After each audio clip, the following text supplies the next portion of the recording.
I'm sure ito pa, isang kababayan nating happy rin naman ay si Elmer Gatchalian ng Jeddah. Good morning, Elmer. Good morning, Mickey. Yeah. Welcome to Kwentong Disyerto. Good morning, Mickey. Good morning, TJ. Ayan. Elmer, pwede ba nga may itanong kami Apa. sa'yo? Ano ba ang pinaka-namimiss mo pagdating ng summer dito sa Pinas? Siyempre yung mga resort dyan. Yun.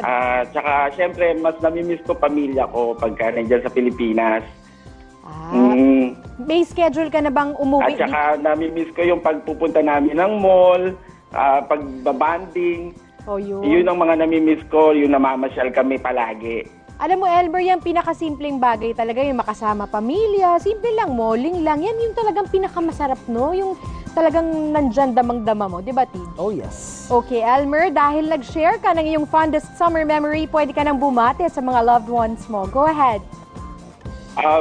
Binabati ko unang-una pamilya ko dyan sa San Pedro, Laguna, Gatchalian family, mga kaibigan ko po dyan sa San Pedro, ang Buhay family, ang lalong-lalo na ang nanay ko, si Matilde at Henaro Gatchalian, at mga kapatid ko pamangkin, Hipag, Bayaw. Yan. At saka siyempre binabati ko rin po yung mga kaibigan ko dito sa Jeddah, sa Saudi Arabia, sa buong kingdom. Nako, Wow! Alright.